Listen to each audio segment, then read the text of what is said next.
one of my more generous donors on my page. Uh, you know him as John Escape, but he also has a channel called Aviators Escape, where he lives near an airport in Fort Lauderdale, Florida, and he does landings and takeoff videos with high resolution, high quality video. So about 3 years ago, I needed a water distiller, and John said, "I'll get you a water distiller," and I said, "Thank you." Because of the pandemic, it took 2.5 years, 2.5 years to get here. Now, it's not a mistake where I said the water distiller cost $730. Although what you see on the screen is a water distiller that cost $150 or thereabouts.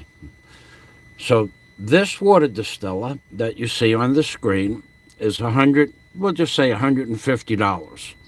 However, that's American priced plus $65 for delivery, so that's $200. But if you buy that water distiller in the Philippines on Lazada, that water distiller is going to cost you $400. Same company, pretty much the exact same, but actually it's a lesser option water distiller. So what you're paying in the Philippines is almost twice the price, which doesn't make any sense because the water distiller itself is made in China. So China sells it for $150 in America, and they have to ship it to America. Then America charges you $65 to ship it back to the Philippines. Or you can buy it in the Philippines and pay double from the get-go.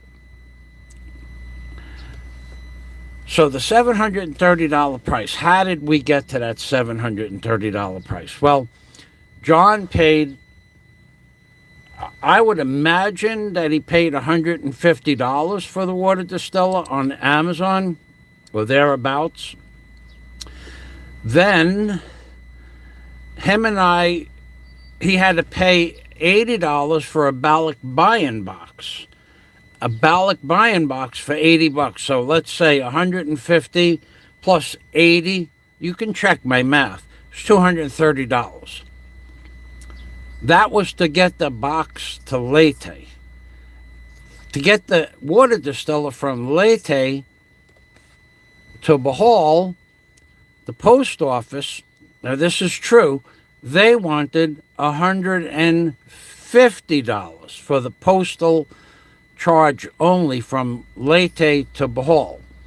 So we're up to $230, and then John said, "That's crazy," and he hired a relative back in January to bring the water distiller here. That relative charged him $100 to get on a boat, to go from Leyte to Cebu, to go from Cebu to Bohol, to get on a tricycle, then got on a jeepney, and then delivered it to my house. Then he got back on the jeepney to Tagbilaran, back on a tricycle, and back to Leyte. He did that for $100 because the postal fee was $150, and that's true. It cost me $80 to send 6 used T-shirts, is what I listed them as, to America, to Scott Del Fuego. 1.5 kilos cost $80. So the postal prices in the Philippines are expensive. So when we talk about the price of shipping and transporting things to and from the Philippines, the prices are out of control. So we're going at $230 plus the $80 to ship the box. That's $300. That's $230 plus the $100 to ship the box is $330. Now, how did I come to $730?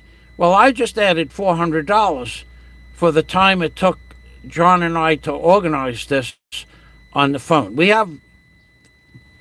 realistically have 30 or 40 hours on the phone. So I'm really only charging $10 an hour for his time and $10 an hour for my time.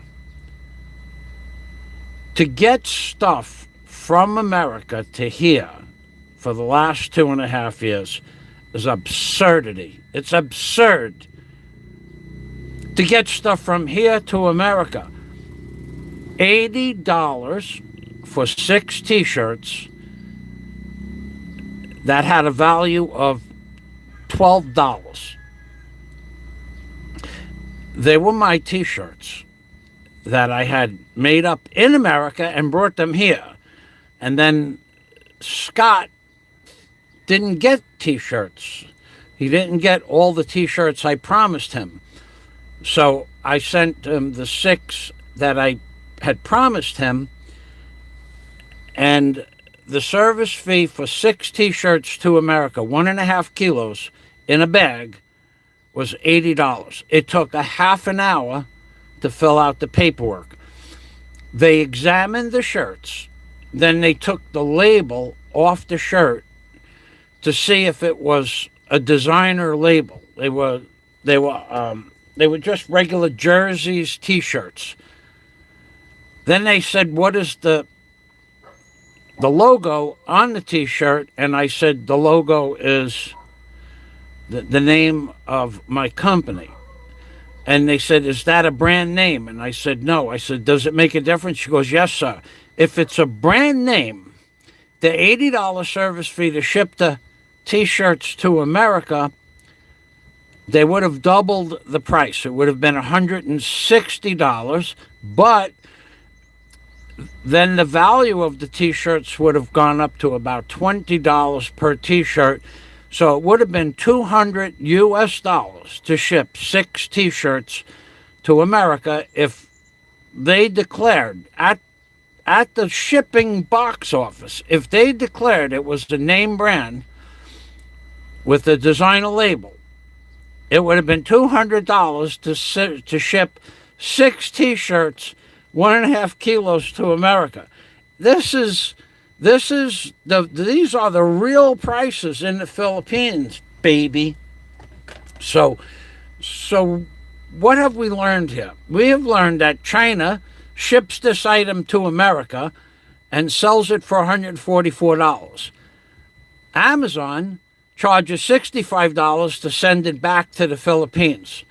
Well, that's $200. But if you buy it in the Philippines, then the price of the water distiller goes up to $400 in the Philippines. And shipping is relatively free, about $2. I find this amazing. So let me show you this beautiful water distiller. I'm going to show it to you now. It is an amazingly well-built water distiller. And for $400, well, it should be. So hold on a minute. So first of all, let me tell you what it comes with. It comes with a cleaning agent that you put after you do about 7 or 8, 10 gallons of water. A deposit builds up on the bottom of the water distiller. So this stuff is a detergent. It's expensive too. This is you put this in the water distiller with about 2 inches of water. They say fill it up, but you don't fill it up. About 2 inches of water, and you boil this. It's a kind of mild acid, acidic solution.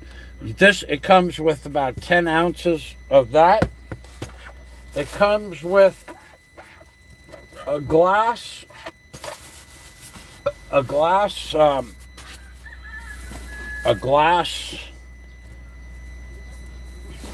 water holder. I'll show you. Let's open up the water distiller itself. It also has an adjustable temperature sensor on it. It comes wrapped up pretty good in styrofoam and whatnot. So let's get this, unbox this bad boy.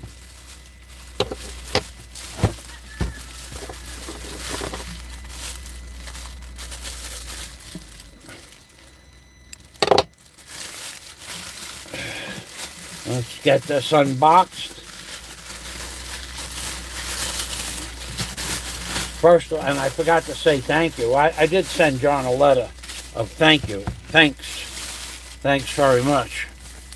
It took 2.5 years to get the water distiller here. So it's got a... Oh. I guess I better start getting careful here. That's the glass carafe or water holder. Let's do one thing at a time here. So this has glass, which is I would not recommend buying a glass water distiller with a glass carafe, because typically it's Corningware glass, and you just touch it on any hardened steel or a countertop, a granite countertop, and it breaks. But it is what it is. Let's make sure this is glass.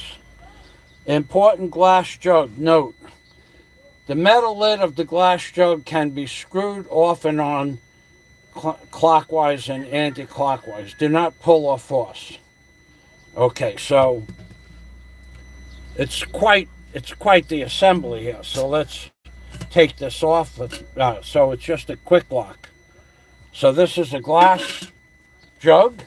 Call it a jug. That's what they call it. I'll call it a jug. Of course, it has a handle,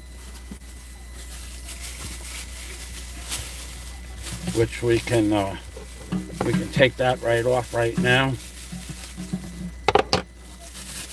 I'll get to the comments in a minute. So this is a glass handle, and then there's a stainless steel bend. The reason I mention all of this, because this stuff is expensive.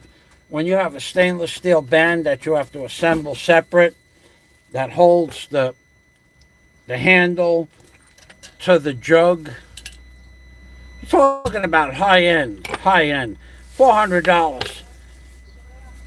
If I gave anybody out there, if you think about this and go through the motions, if someone gave, I don't care who you are, there's probably 1/100th of 1% of the people in this world. If you gave them $1 billion and you gave them 100 years to make this water distiller, you couldn't do it. Because if you think about it, the first thing you'd have to do is refine oil, because you're going to need heat, or charcoal, or find a charcoal deposit. Then you would have to figure out how to make glass. Then you'd have to figure out how to make stainless steel. Then you'd have to figure out how to make a heating coil. Of course, you'd have to also build an electrical generator to generate the electric to make the water. So $1 billion and 100 years, even if you were a genius, you couldn't build a water distiller. So $400 for a water distiller, it's a bargain basement price. Take my word for it. Now, let's put this over here so where it doesn't break. Let's go to the next part. Well, you know what? I'll check the comments. Just one comment from Uncle Buck. Hey, Uncle Buck, how you doing? Thanks for stopping by. And you guys know that I'm good at math. So $1 billion and 100 years, I couldn't do it. And I could come closer to it. But first I'd have to find a coal deposit or oil. Then I'd have to build a refinery. Just refineries cost a lot of money to refine. Even if you wanted to refine a small amount of oil so that you could build an electrical generator, of course you'd have to make copper. and you'd have to make steel, and you'd have to make ball bearings and armatures and things like that. I mean, it wouldn't be, you just couldn't put the oil, on the beach and melt sand. You got to melt it, and you got to mix it in with, if I remember correctly, silica sand. You need silica sand to make Corningware glass, but there's another element. I think it's aluminum oxide. So you need to mix aluminum oxide in with silica sand, heat it up to a certain temperature, then it has to be cooled properly. It's not easy. I wouldn't even try it. But I wish I had 100 years to try it. I would say, you know what? Day one, I'd say, I'm not going to be able to make this thing. Let me go play with the $1 billion that you gave me. So here we go. $730 water distiller coming up. Coming up, baby. Whoa. Look at this. Look at this. Whoa, even the bottom is pretty. Look. Now this one has an adjustable temperature sensing gauge on it because it can be used to sterilize surgical instruments and or dental equipment. So you can set the temperature to stay at 188 degrees or 200 degrees. So you can put your instruments in here. I've seen the dentist use this for that purpose. Not this one, but they buy the plastic ones. So this one runs on 110 volts only. 110 volts only. That's the problem with buying something like this in America. It's not a problem for me because I run 110 and 220 out of my diamond, 10,000 watt diamond converter. I have a 120 volt outlet. But if I didn't, then this would be a wall ornament. And to be honest with you, and I'm being honest with you, I did the math. I know what my electric bills are. I know what my electric bill is without running the aircon at all. Typically, my fan, refrigerator, and lighting bill is, we're going to just say $50, the 2,500 pesos, give or take, because the peso to dollar has changed up to 54 pesos per dollar. But we're going to say my electric and lighting bill is $50. Not last month. I didn't run the aircon even maybe 10 minutes all month. My electric was 8,000 and change. So it was $85. So my electric bill went up $35. So I was in the electric office and I asked the lady, because we're very friendly in the office. I usually bring them cakes or cookies, or they have these ensaimada that they like, and they buy them in the cake stores. And maybe every 4 times that I go to the office, I buy them enough cake for everybody in the office. There's 6 people. And but on the inside, if they see me walk into the office, what they'll do is they'll pull my paperwork, and when I get to the desk, it's ready. Even if there's like 5 or 6 people ahead of me, they'll have my paperwork ready. They know who I am, they know my name, they know my address, and they'll have my paperwork ready. So the cake saves me about maybe 8 or 10 minutes at the counter while they look up your paperwork if they don't know who you are. So my electric bill was $85. So I said to the lady, is this for 30 days? And she said, yes. So I sat down, I paid it, and I sat down and I was putting the bill away, and I'm thinking to myself, what did I use that was an additional $35 worth of electric?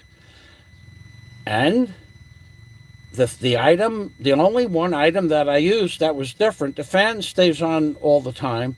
The refrigerator never gets shut off, of course. I used a water distiller.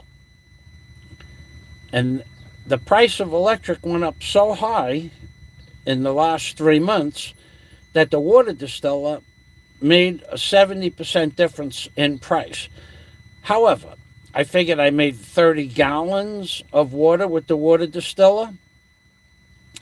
So that's 80 pesos per gallon, roughly 80 pesos per gallon. So actually, it's 33. It's actually 83 pesos per gallon if you divide it up 30 days into $35. So with the dollar to peso rate at that time. So actually, it's costing me 85 pesos to make a gallon of water, and you can buy 2 gallons of water for 90 pesos. So it's actually costing me more money to make water than it was to buy it, than it is to buy it.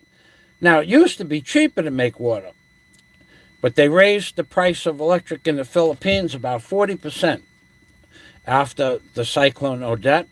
So now it's costing me 85 pesos to make 1 gallon, when for 90 pesos I can get 10 liters or 2.5 gallons. So to use the water distiller does save you money in 2 ways. One, I don't have to dump the water into the distiller and then empty it out after 4 hours. And number 2, if I buy the water in the city, I have to pay 350 pesos for a tricycle. So you do save and you do lose. There's no winning anymore when it comes to electric. So here is so this is 110, and if you're going to buy a water distiller in America and have it shipped to you, you have to buy a 110 220. You just same plug water distiller. If this is 110, had I not had 110, wall ornament. Beautiful water distiller, beautiful wall ornament. And then the top of the water distiller is, and they don't have a name on this water distiller. They do. They have a small, tiny little label in the front. I'll show it to you. Why? Because 20 different companies use the same base water distiller. So this is the top. This one is much nicer than the one I have because it has a lifting handle on it. So this is a top-of-the-line water distiller, and for $400, you should get a top-of-the-line water distiller with a handle. Now, let me tell you how to use a water distiller and have the lifetime of a water distiller last longer than you could possibly imagine. Okay, so you see this rubber seal? Okay, this rubber seal goes inside the stainless steel tank. Here. It seats on here. If you just put that rubber seal in here, dry, no water, the rubber seal will heat up to 212 or 220 degrees. And in a year, the rubber seal will deteriorate from heat. But when you put water in here, you put water around this. You just wet this down, inside and out, right here. Then you put the rubber seal in and twist the top 1/8 of a turn. And then you can wet the rubber seal down as well. Then the water seal never gets hot.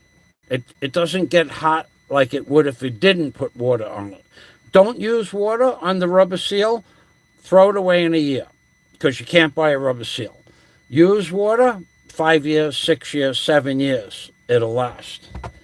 So that was one gift from John Escape / Aviators Escape. And the second gift is this, but I got to be careful because I got all my telephone numbers on here.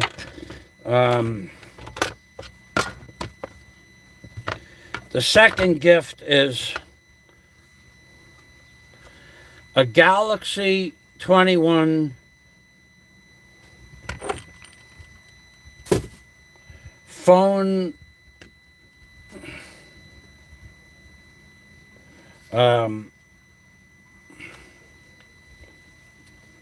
Galaxy 21 phone case. Now this case is for the Galaxy 20 and Galaxy 21. This is the part that goes right over the phone. To be honest with you, it doesn't work as advertised, but I'll show it to you anyway. In the back, there's a stand here that clicks out. It's supposed to lock. It does lock, but it only locks in an angled back position. It doesn't lock to the second snap. There's another position that this brand new does not work. This is what you got to be careful when you buy stuff in the Philippines. The brand new stuff doesn't work. Then that part of the case goes into a clip-on belt loop. Now the whole thing, I don't know, it might weigh 12 ounces. It's very bulky, but it's great if you have a belt and you're walking around all day. But if you have, like me, outside in the yard to work on equipment and things like that, can't use this. You could clip it onto your shirt, or you could clip it onto your belt if you're in the city, but it's a very big and bulky item, but it is a beautiful case. And for this, the reason I mention this, for this case, it's $80 in the Philippines, $80 in America, of course, plus shipping. In the Philippines, when I bought my phone, I said, I would like to buy the case. No, sir. What do you mean, no, sir? No, sir. Why? We don't have the case. Okay, I will give you the money, because I just wanted a protective case for it. No, sir. When they come in, we'll let you know. But they never asked me for my phone number. They lied. They lied. They tell you, we'll let you know. That means that you have to come in every week for the rest of your life until the phone case comes in. So I said, well, how will you let me know? Well, we know who you are. I'm going, do you have my phone number? Yes, sir. So you'll call me up when the case comes in? Yes, sir. I don't think so. So I went back a few weeks later. I went back a few weeks after that. Now, I bought the phone 1 year and 2 months ago. They still don't have the cases. Not in the store I bought it in. Not in the main store, Samsung. Not in any store. And no store will order it for you, even if you pay in advance. That's the same thing with the GoPro camera. Order me the waterproof case for the GoPro camera. No, sir. We'll let you know when it comes in. That was 3 years ago. They never did get the waterproof case. That was at Colors in the ICM Mall. Promised that they would get the cases in, but they never got the cases in. I don't know what it is about. Now, my original GoPro Hero 4, they didn't get the case. The Hero 2, they didn't get the case. And the Hero 5 and 7, they never got the case. But they always said they were going to get the case.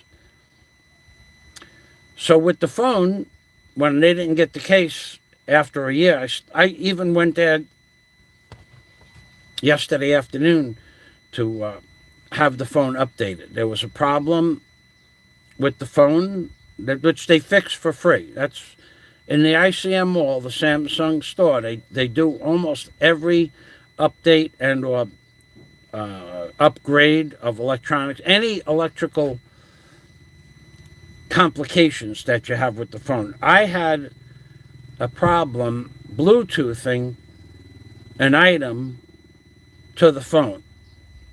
So I brought the item, the voice translator that I bought, that doesn't work. I thought it might work. I thought they could get it working. They couldn't. But it wouldn't Bluetooth to the item. And they had to reprogram my whole phone, which took about 20 minutes. And then they got it Bluetooth, but the item didn't work. So that had to go back to Lazada. So this case is $80. Great case, but it's more of a walking boss type of case than a working man's case. You couldn't wear it out on a construction site. It's just too bulky. You might be able to get that phone in one of those shoulder cases, you know, like the bags that they sell now that are safety bags, but never be able to wear that out. But John Escape went way hundreds of minutes back and forth and different conversations as far back as January. This was on its way. Then Odette happened. Then 2 weeks after Odette, it was coming from Leyte. There was no transportation for 3 weeks. Then the guy was going to bring it by Easter week, and then the guy never showed up. He said he was on his way, but he never showed up. And John had to call him. John's wife had to ask him. And he went from charging $60 for the delivery to $100 for the delivery. And it would have been easier to buy the item online and have it shipped directly to the Philippines than it is to put in a ballot buying box and send it through the postal service. Don't waste your time with that. The postal service here in the Philippines, I've never lost a package, and I've never not gotten a package or a letter sent to me. But it's expensive. To send my GoPro camera, which weighed 4 ounces and is about this big, cost me $72 for shipping, but you couldn't put a battery in it. Then when they got it back to the GoPro factory, I had to buy batteries from the factory so they could operate the phone at the factory. They won't use their own battery. So that was an additional $20, $92. It took 6 weeks to get there. Well, no, not 6. That one took 3 weeks to get there. And then they fixed it. They replaced it. I don't know which one it was. It was brand new, the GoPro. It didn't work. I bought that from Lazada as well. Lazada has made me go back for electronic items 3 times. Once for the GoPro, once for that voice translator, the T2 voice translator, and once for a roll of tape. It was supposed to be a roll of tape that was 2.5 inches wide, the kind you'd put on a staircase with sticky on the bottom, with sand, 80 grit sand. Now, I use that on, people use it on boat steps or on the deck of a boat, around the gunwale rails of a boat, or on a staircase or a ladder.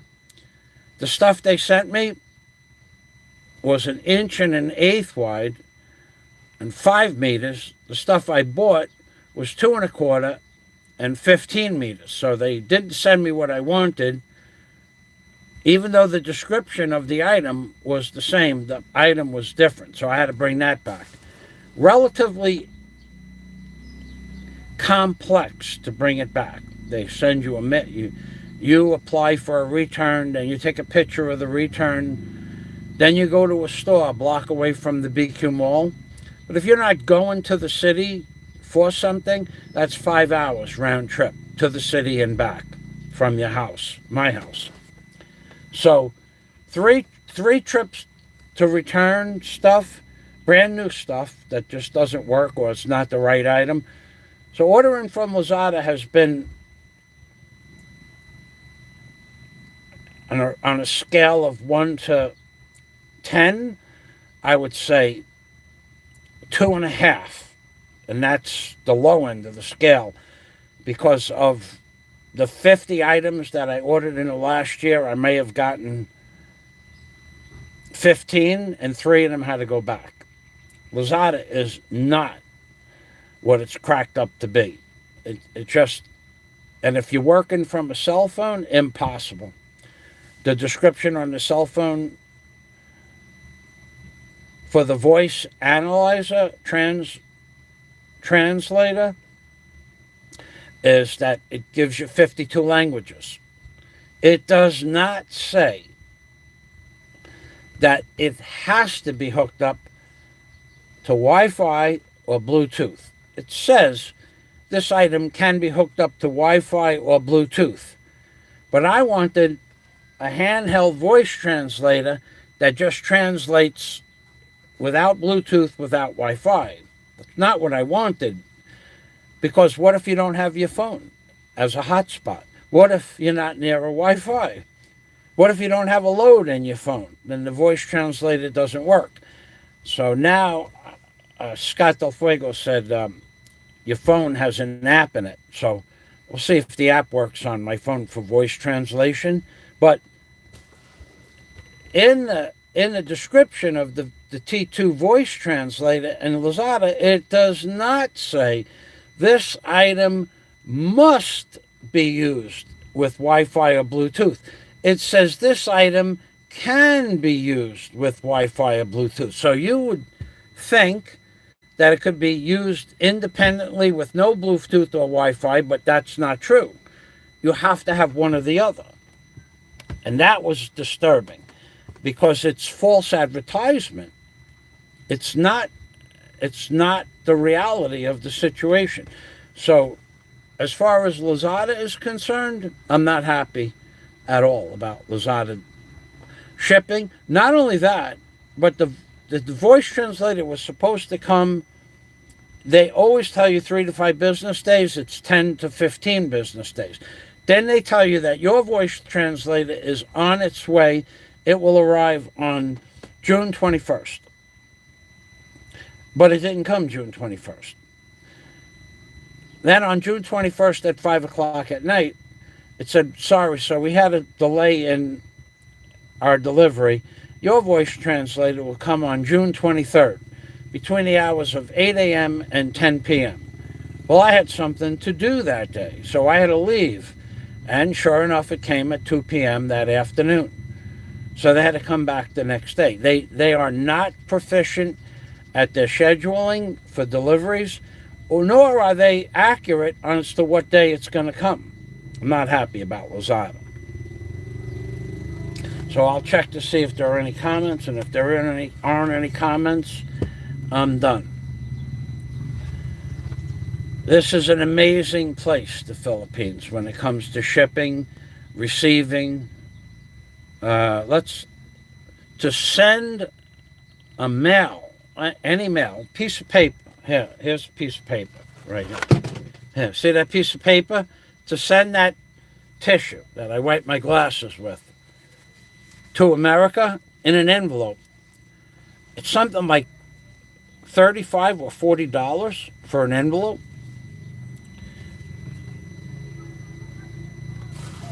That's not first class, I don't think. I don't remember. I know I had to send for my taxes. Okay, I wanted to send my taxes, return receipt, registered mail. It's almost $50 for my taxes. And why? It would not accept my electronic tax return. Why? I don't know. I bought an electronic tax form and I paid for it, and it said that you could send it, but it would not send. I don't know why. Neither does the people that sold me the... So their response was just send it out snail mail. So I had it all filled out, so I downloaded it and sent it out snail mail. I think it was $47 to send out however many sheets of paper it was, 8 or 10 sheets. $40, $47. That's $6 per page to put something in an envelope. mailing stuff from here to America. So you think about this. You're a Filipino. You make $8 a day. And you want to send I Love Bohol shirts to your family in America. You want to send 6 of them out there. $80 minimum. So you have to work 8 hours a day for 2 weeks to send those 6 shirts to your relatives in America. You don't do that, of course. But that's 2 weeks' pay to send out 6 shirts at $8 a day. The Philippines is shipping is just, it is what it is. But for a Filipino, they cannot afford to ship anything to America. It's not possible. $80 for 6 shirts is 2 weeks' pay for a man working in construction every day for 8 hours.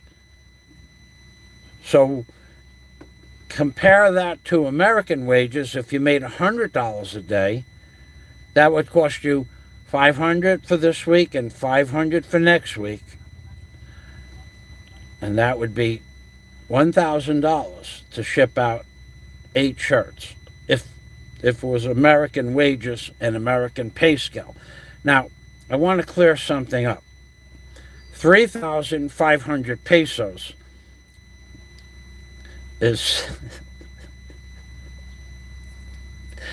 seven.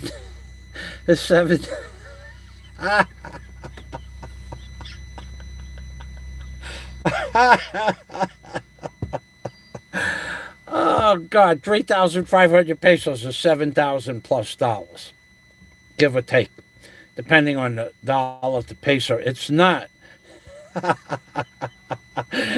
It's not $3,000. Don't listen to that.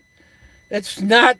The previous video was for comedy purposes only. A good comedy, but for comedic purposes only.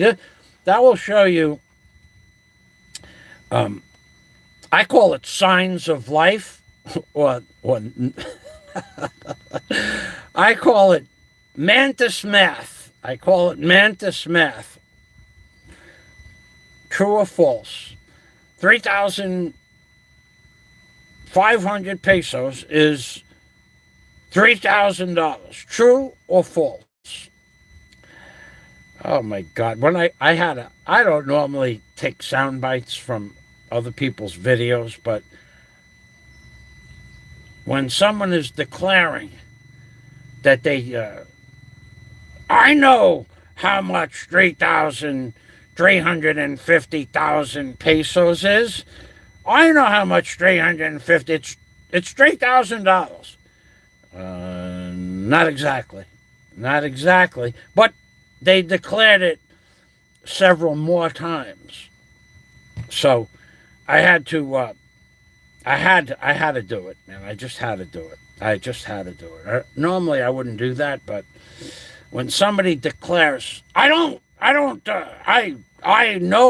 how much 350,000 pesos is. It's $3,000. Not exactly. It's $7,000. But, if you know, and what I think you should do is get your degree in math and teach. As Pink Floyd said, teach. Just teach. The new math. Then and in today's world, the new math is 2 + 2 = 5. You know that. That's the new math. That's the politically correct. Nobody fails. Everybody passes. That program has been in effect apparently for a very long time. Nobody fails. Everybody gets a diploma. And proof of that is that 350,000 pesos is $3,000. I know how much 350,000 pesos is. It's $3,000. That's the new math. 2 + 2 = 5. Everybody gets a diploma. Welcome to the new world. I gotta tell you, that was one of the funniest clips I have ever seen in my life. There are many, many more. I just don't have the urge. But if I run across another genius comedy clip like that, I will post it. So right now, let's read the comments, and I'm going to say goodbye for short. Today, they add a digit or subtract a digit and add a pronoun. It's the new math. It's the new world. It's the, what is that thing? The Great Reset? He reset math to another level. Up or down, I don't know. He might be right. You know, according to No Student Gets Left Behind, and that program's been going on for years. No student gets left behind. If I told you how much school I had to go through to get through high school with a college regents diploma, you would not believe how much school I had. My first year in high school, aviation high school, was 9 periods a day. One period for lunch, 1 period for gym, and so that leaves 7 periods for English, math, social studies, science, and physics. Science and physics are different departments. But the second year was 10 periods. Oh, and so we had English, math, science, physics, and then two periods, consecutive periods of shop, where we built odds and ends for airplanes. The second year was 10 periods a day, where we had English, math, physics, mechanical drawing, and then we had 5, 6, and 7, 3 periods of shop, where we built a wing bay out of wood dope and fabric and metal fabrication.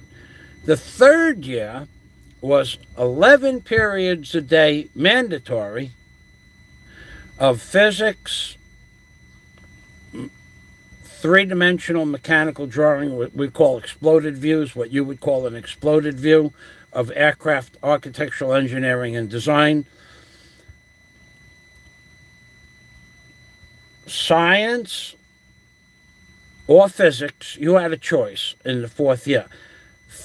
Science and physics, science, social studies. We had to do a social studies course, one course. And then 4 periods a day of shop. That left 6. Then we had 1 period of gym. That was optional. I took gym. 1 period of lunch.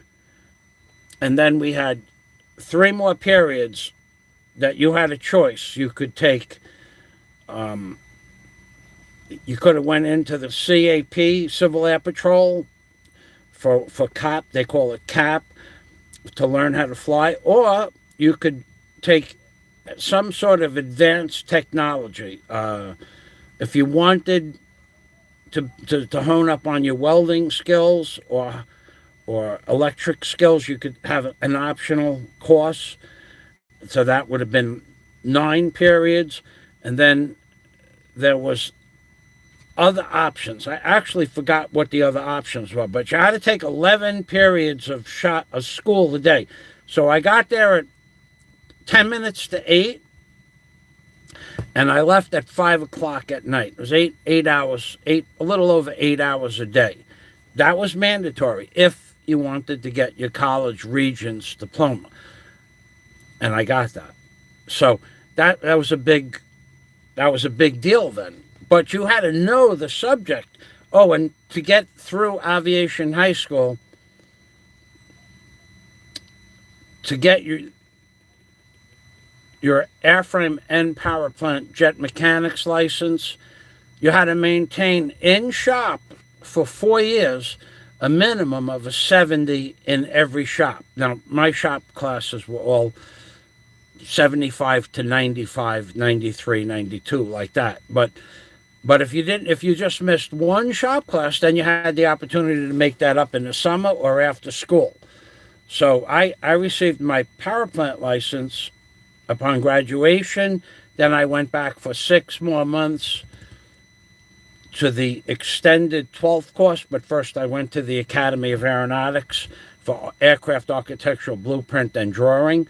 And then after I took that course for 3 months at the Academy of Aeronautics in right off Grand Central Parkway and 93rd Street, I went to the extended 12th for my airframe license. But you had to pass everything. Then I took in high school, I took my power plant test. I did not do well on my power plant test at all. I think I got an 83, which was very disappointing because I was good, but it was 600 questions. And then I passed my practical. My airframe, they thought I cheated.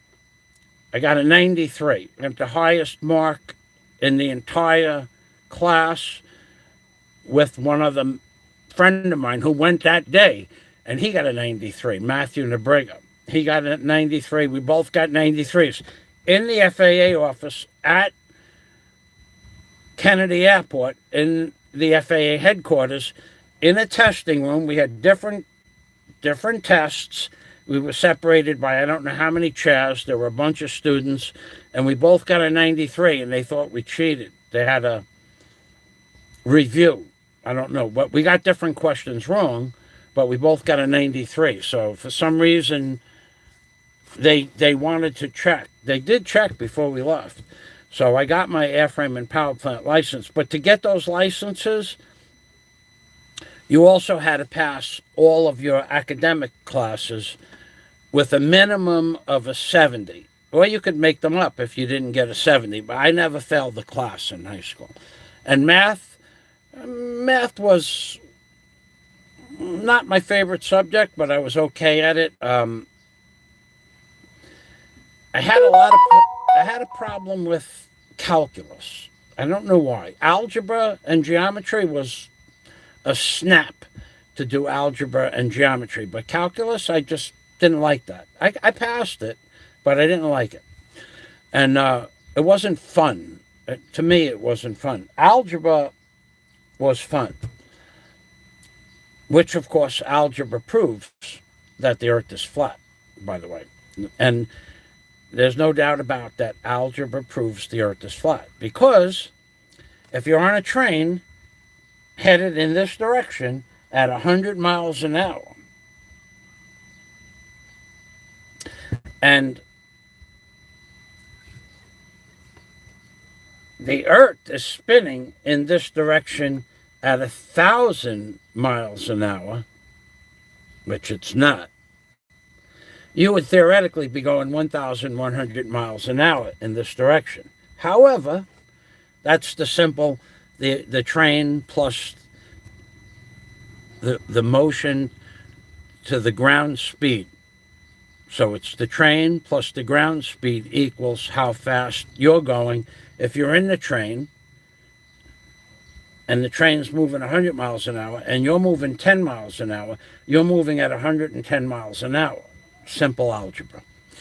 But if the Earth is moving this way, you're moving at 100 miles an hour plus 10, plus the Earth is spinning 1,000 miles an hour. Well, now you're moving at 1,110 miles an hour in this direction. Algebra proves the Earth is flat. But if you're going this way,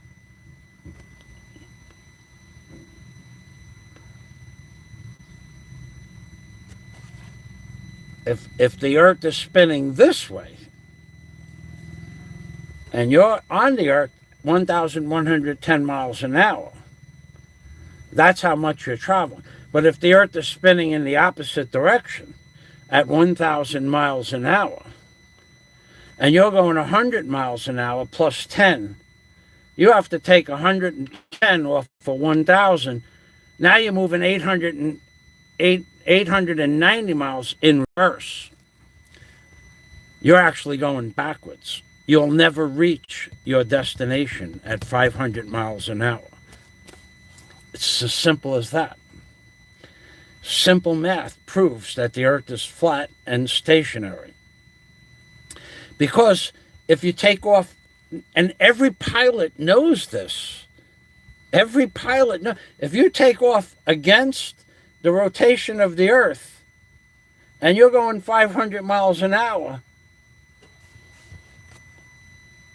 you're traveling at 1,500 miles an hour.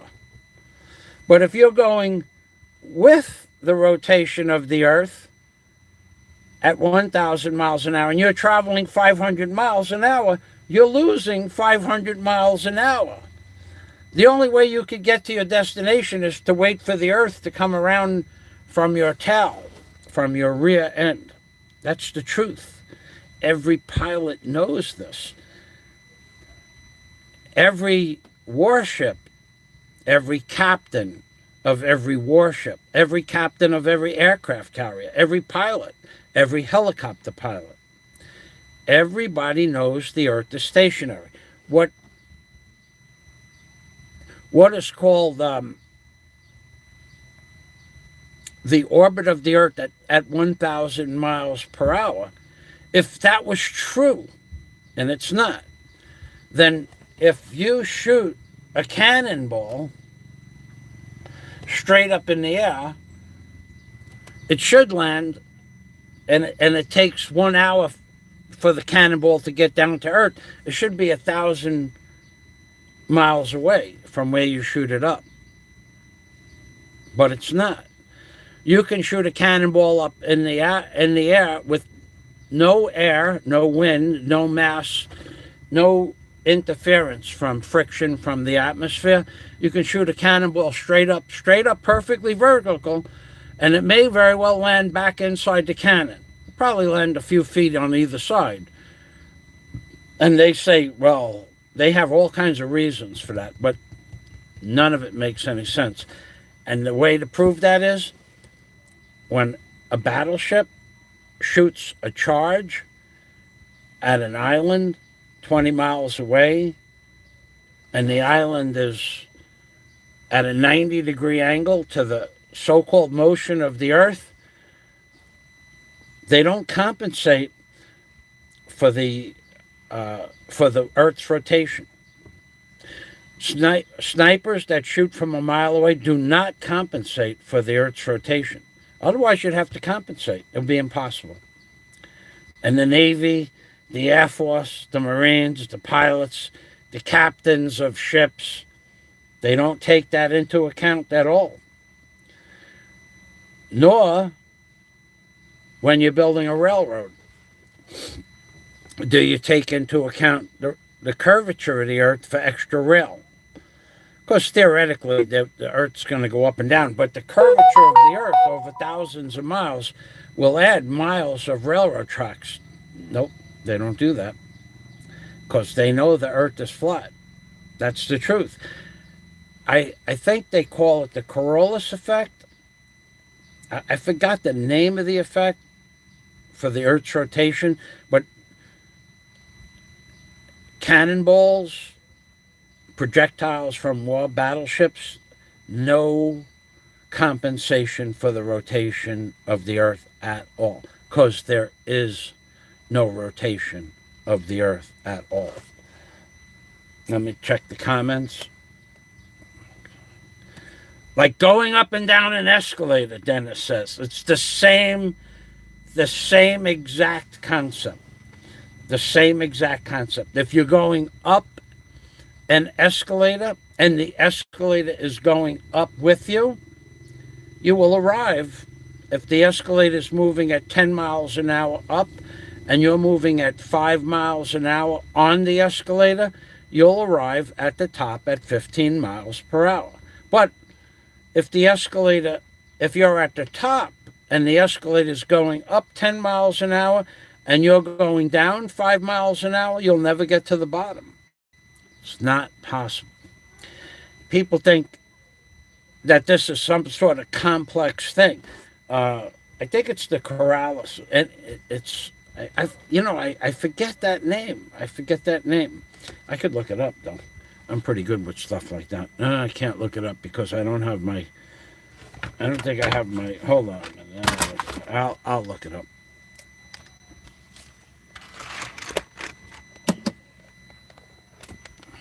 For you people that believe the earth is round and spinning, it's not.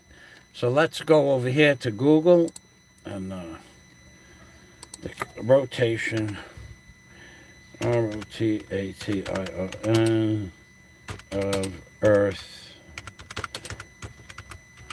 rotation of Earth effect. What is it called? Rotation consequences. The effects of rotation is called, let's see, rotation of Earth is called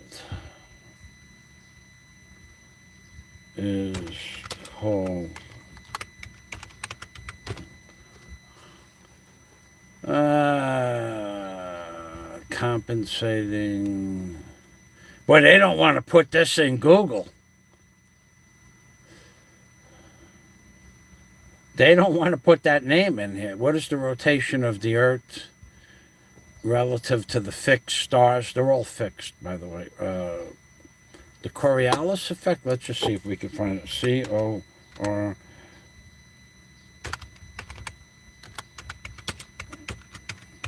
The Coriolis effect. Okay.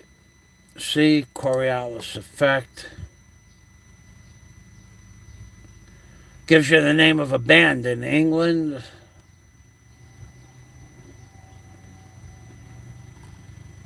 Maybe Dennis could look it up. Gives you the name of gives you the name of a musical band. It doesn't give you Coriolis effect on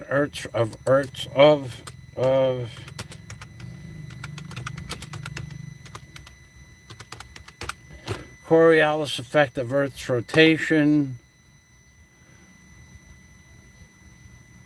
The Coriolis effect. What is the Coriolis effect in simple terms? Okay. In Coriolis effect, in simple terms, makes things like planes or currents of air traveling long distances around the Earth appear to move at a curved, opposed straight line. It's a pretty weird phenomena, but the cause is simple. Different parts of the Earth move at different speeds. That's oh my God. They won't even say what it is. It is that, but it is more. So I was right. The Coriolis effect is spelled Coriolis.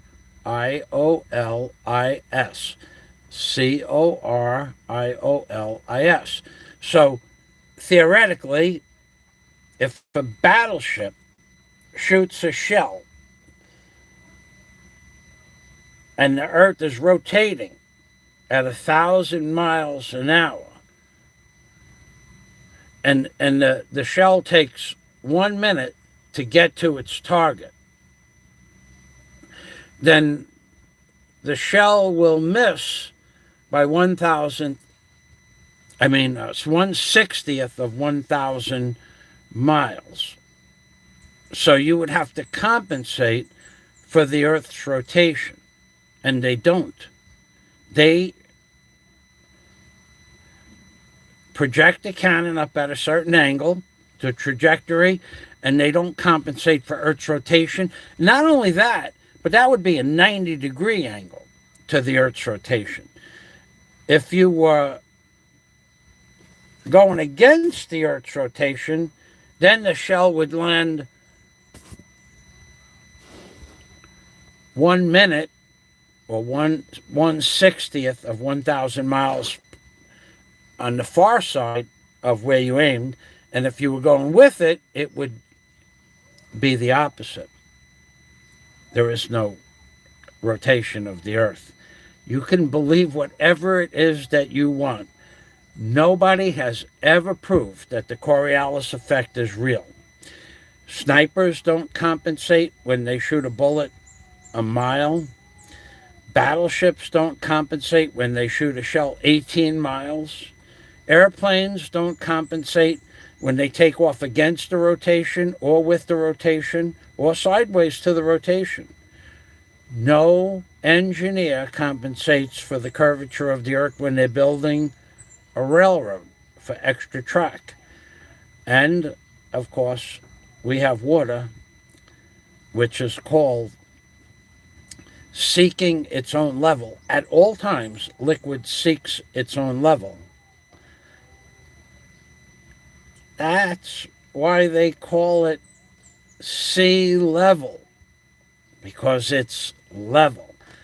And more proof, if you want, that the Earth is flat, the United States Navy in 1993 or something like that, they shot a laser beam 93 miles to hit a target over the ocean, flat, the ocean that was flat, and they shot it 93 miles, and it hit the target.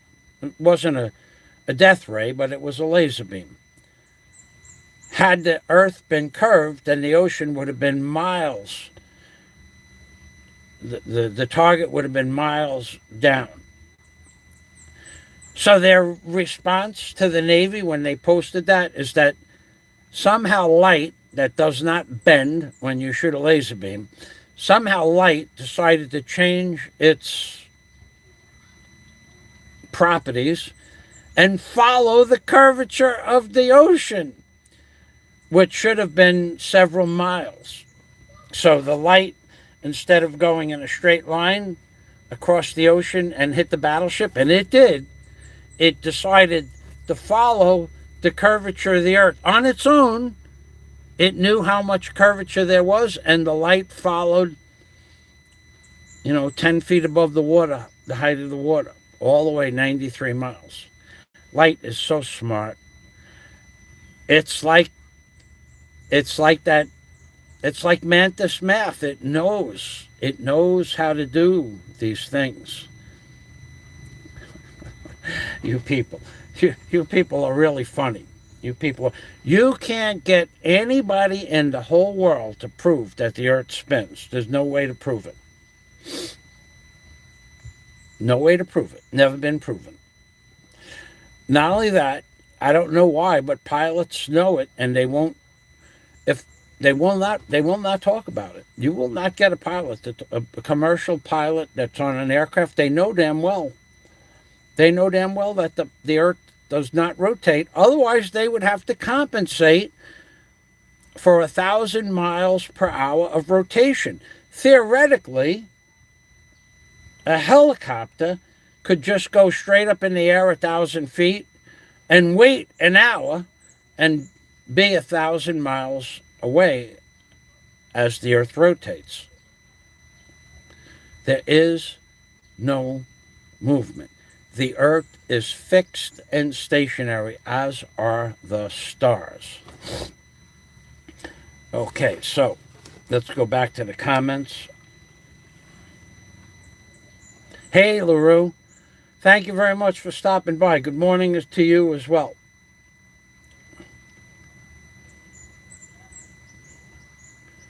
LaRue Segrest has, what happened to your wrench? I did give you a wrench. Oh, that's right. You never used it, so I took it away. Wrenches come and wrenches go, as people have found out and know. It all depends on my frame of mind. So, hello, LaRue. Thank you for stopping by. Let me see if there's anything else that I wanted to talk about. I think I covered enough. So let me show you this fictional Coriolis effect. This is about as fictional as it gets.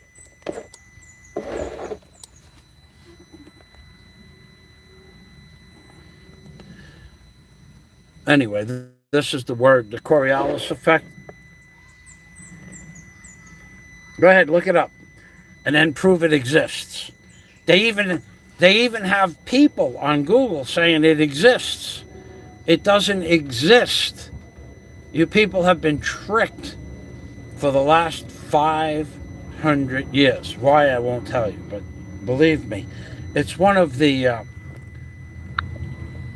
it's one of the it's one of the tricks that the Masons have to promise you. If you reach the higher levels of Masonry, we're going to disclose the secrets of the universe. Now, I don't know what the big secret is, but apparently there is a big secret when you reach the higher, or what I call the lower ranks of Masonry.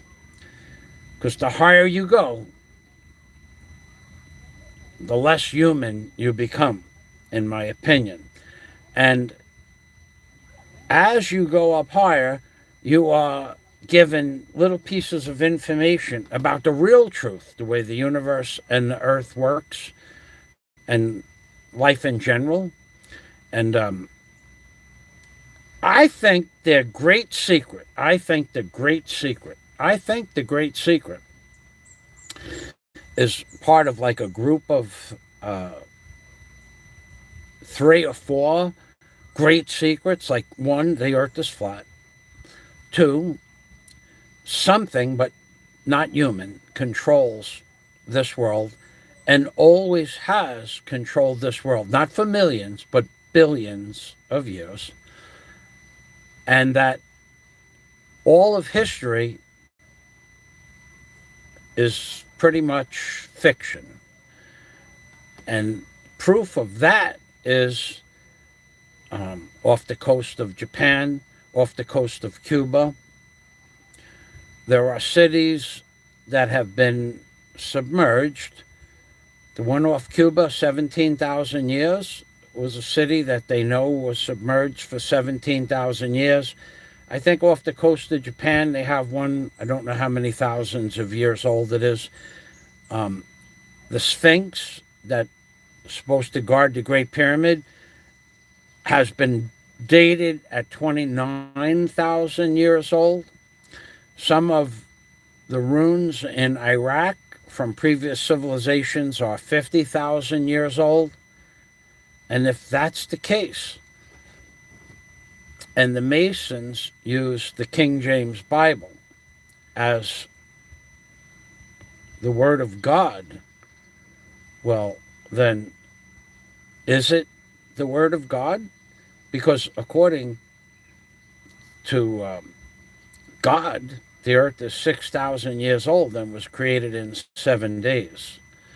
How did, oh yeah, that's right, I know the answer. How did a submerged city that we know is 17,000 years off the coast of Cuba, just 100 miles from where I lived, how did that happen? The same way when I took the course in Bible study for, what was the name of that group of Bible study people? There was a group, crazy offshoot of Christianity. There's a couple of different ones. They believed the Bible was accurate to every period and comma, hyphen, word. It was the Word of God. Seventh-day Adventist. Insanity at its best. And when I brought up, because I took it in Key Largo, which was 100 miles away from the underground city, 200 miles away from the underground city off Cuba, when I brought it up, oh no, Michael, you've been fooled. Satan is pulling the wool over your eyes. Satan, not God, Satan. Satan is making you believe that city that all the archaeologists and undersea explorers say is 17,000 years old, Satan put that city there to tempt you away from the Word of God. The Word of God is the Bible, Michael. So don't be fooled by Satan. And I said, so okay, so what was that guy's name? I forgot his name. became a good friend of his. Later on, he admitted it was all nonsense. And the dinosaur bones. The dinosaur. Oh, the dinosaur bones. That's supposed to be millions of years old. But, and if they are carbon dated at millions of years old, it's only Satan showing you false results as to the age of the Earth. And that includes volcanic eruption, plate tectonics, the movement of plates, including the Mariana Trench, where one plate is moving over the other plate, and that's what caused the Mariana Trench 1 million years ago, or 10 million years ago. There's other trenches almost as deep as the Mariana Trench, but they're 10 million years old. So it's Satan. Satan is a big money in Satan. I always said that if I'm going to come back in reincarnation, I want to come back as a Catholic church. I will be the church. But I want to be a living church, the living church of collection. I want to collect money. I would be so good at that. I would be so good at that. I could, if I was a living church, Catholic church, I could have people making me collection plates all day. And then I could, when the collection plates in one church filled up and the coffers runneth over, I could build another church, and I would have all those extra collection plates that were built last month to start a new church. And then those plates could go out and collect money, and then, of course, bring it back to my church, which would be the main church, the church of collections. Let's call it collections. And then for those of you who give, depending on your generosity, I could send you to a higher authority. Of course, one of the priests. The priests would say, "Oh, he's been very generous. 3 Hail Marys and an Our Father, and you are guaranteed a place in heaven." See, that's the problem with the Catholic Church, though. There's a problem. As opposed being a Catholic and being a Christian. See, Christian church is much better. Oh, the way of... See, Catholicism is okay because you can go to confession once a week or twice a week. Or you could go as many times as you want, but you got to go. Christianity, no such setbacks as going to a church. Christianity, that's a whole better system than the Catholicism, from my point of view, because it was explained to me by Chris Carson, the person who taught me a lot about motor repair. Chris Carson's repair service, Chris Carson's outboard engines in Key Largo. He was a Christian. Oh, God, he was a good Christian. Oh, my God. Oh, God, Christian. Chris Carson was one of the greatest Christians I ever met.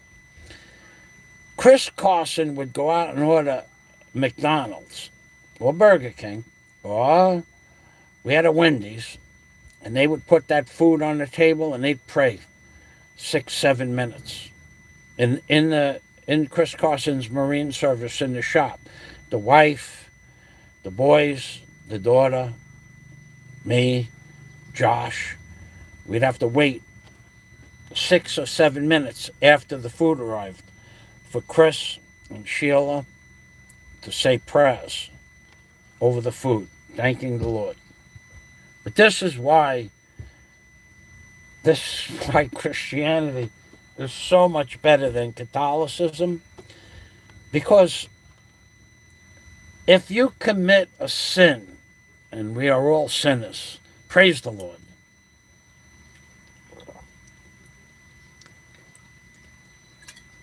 If you commit a sin and you're a Catholic and it's raining out or snowing and you're caught in a storm and you can't leave the house, you are theoretically screwed if you die before the storm ends, because you can't get to a church to talk to a priest to say your Hail Marys and Our Fathers to be forgiven, let alone light candles. No such foibles in Christianity, in the Christian church. In the Christian church, you can go out and commit sin on the way home in your vehicle or walking home.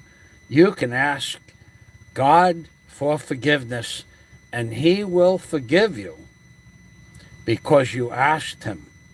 That Christianity has Catholicism over the top every day of the week and twice on Sunday.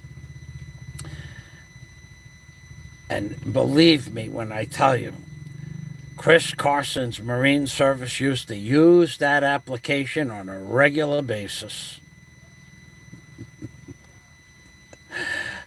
I brought in a Brother Mason's 130 horse Evinrude engine that had a top main bearing knock.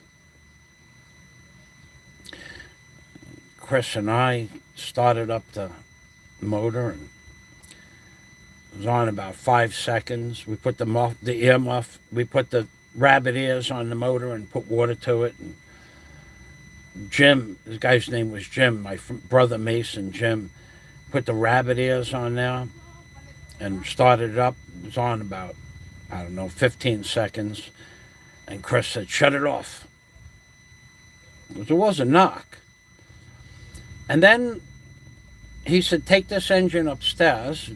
And I released the bolts, and I put the hook on the davit that I had hanging out. It was a swivel davit out the window. And I picked the motor up. I took the motor, the boat was under the davit, and I picked the motor up. And I put it on the upstairs workbench because I was in charge of tearing motors down. And he said, I want the pistons and the crankshaft and the rings, and I want them all put in cosmoline. This motor is scrap. And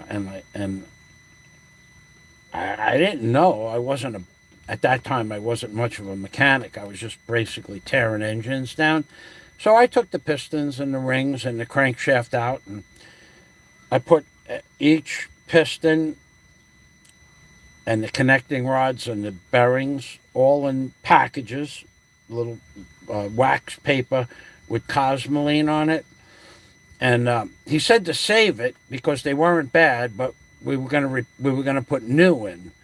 And he went and ordered new pistons, new rings, new connecting rods, new bearings, and a top and bottom bearing for the crank. And we put them in, and we charged Jim $5,700 US. This was back in 1999 or 1998. So I still really didn't know what he was doing, but basically he gutted a brand new engine, and he put, for the most part, new parts in. If we couldn't find, some of the things we used, like for the pistons, we used pistons, but they were from a good engine. So we put new pistons relative to the motor. They were new to the motor, but they weren't new pistons. But the rings and the bearings were new. When all that was really necessary was a top main crankcase bearing, crankshaft bearing. So we replaced all that stuff, and it was $5,700. I had no idea what we were doing. About a month later, Chris sends me up a block that he got on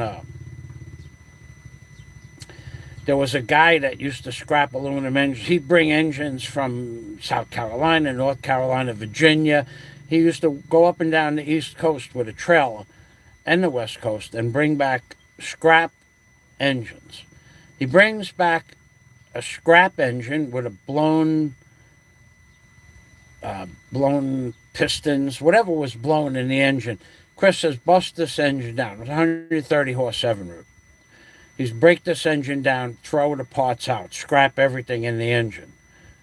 Because the motor was blown. I don't remember what exactly the problem was, but the motor was garbage. It seized up. We honed out the block, and we took Jim's parts, and we put Jim's parts in the engine. Now, in the block. Now we had a block with Jim Odette. I think his name was Odette or Olay. Jim Olay. We had Jim's parts in the engine block, and then he put the engine block on sale on whatever Boats and Harbors, whatever it was, for like $4,000 as a working block. And we put the block on a lower unit and started it up, and it ran it and everything, broke it in, and then we sold the engine block itself, because when you blow a block, you blew a block. So we sold the block, but we used Jim's parts, Jim Olay's parts. Hey, Jim, if you're watching. And then I said to Chris, what's up with that? And he goes, oh, those parts were good, but they weren't really good. So that's why we replaced Jim's parts. Now, Jim's motor ran perfect after that. He had no problem with it. But I said to him, but, that's a little bit like, a little shady, Because I said, don't you, because at the time I still believed in heaven and hell. And I said, don't you think you're going to be punished for that? I mean, isn't that a little bit deceptive? Because I thought Chris was one of the greatest guys that I had ever met. And Chris said, that's the problem with you Christians. You think you're going to go to heaven or hell. We don't believe in heaven or hell. And I said, why not? He goes, because we can sin and then immediately afterwards ask for forgiveness. And in the eyes of the Lord Jesus Christ, and he Jesus you up and down all day, we are forgiven our sins and our trespasses. And I said, wow, man, when I grow up, I want to be a Christian. That's what I told them. Thank you, LaRue. Okay, so that's a true story. Jim Olay. He would be a member of the lodge. I got fired for that, by the way. When I told Jim what Chris had done. And Chris and Jim were friends for like 30 years. I got fired for that. Which was okay, but very rarely did I ever get fired, but I got fired for that. And I even told Chris what I was going to tell Jim. He never said anything. He never even answered that when I told him I'm going to tell Jim what you did. He paid no attention to it at all. And the reason that he paid no attention to it is because he couldn't prove it. I couldn't prove those pistons that I put in that engine came from Jim's motor. I didn't document it. There's no numbers on the motor. There's no numbers on there's no numbers on the block. Even for outboard motors, there's no numbers. So he said, okay, and I did. And Jim came into the shop. He was all flustered. Chris denied it. I stood there and said, I did it. And he said, go back upstairs. I went back upstairs. Him and Jim argued about it for a while. Jim left. Chris came up and fired me.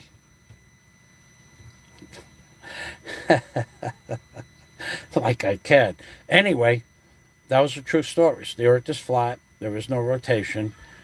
When I grow up, I want to be a Christian.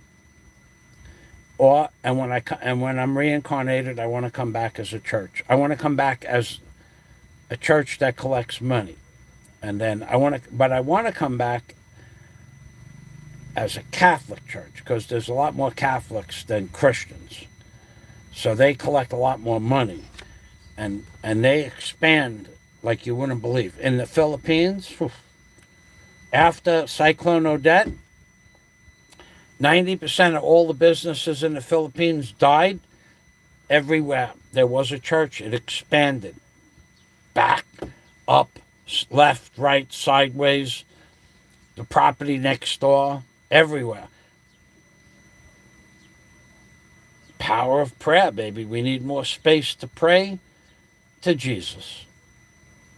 Jesus, please don't let another Cyclone Odette come. And Jesus, thank you for Cyclone Odette, because all things come from God. And Jesus, thank you for remembering the people that died in Cyclone Odette. And Jesus, please send those poor sorry souls to heaven. And Jesus, don't forget us in your prayers. Thank you, Jesus. Salamat. And would somebody get the collection plates, please? Thank you very nicely. I gotta go. I got something that I want to do. John Escape, Aviators Escape. I'm going to put his email address, his YouTube channel in the description box. Thank you very much for the water distiller and the phone. And if you guys enjoyed my stories, try to top those stories. Those are all true stories. Can you look up Chris Carson's Marine Service? Yes, you can. Can you look up Jim Olay in Tavernier, Mason, the Masonic Lodge of Tavernier? Yes, you can. And would Jim know me? Oh, certainly would. Would Chris remember me? Oh, yes, he would. He would. He would indeed. And if you care to send Chris this video, by all means, tell him I said hello. Chris knows what I did, and it was no secret. I told him what I was going to do. That's why I got fired. So I don't even know that Chris is still alive, to be honest with you. He may have been 53 when I was 40, so that would make him 79 now. He may or may not be alive. He worked with a lot of chemicals with the motors, but on Chris's behalf, Chris Carson was.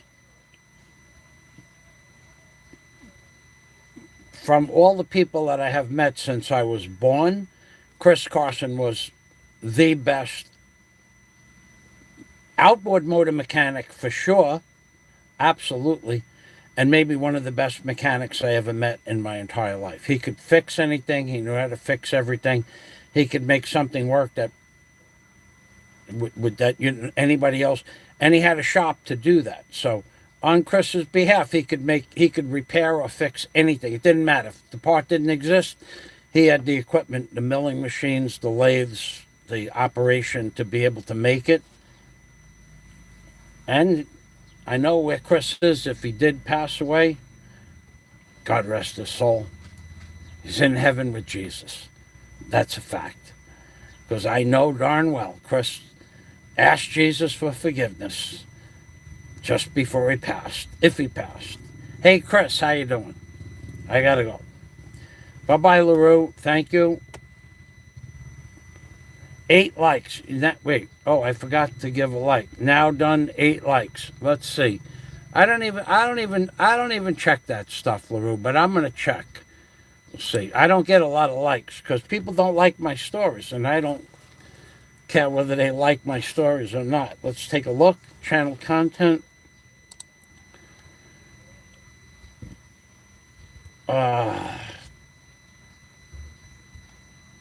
Live stream.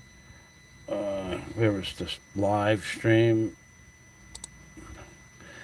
La la la la la la la la la la la la la la.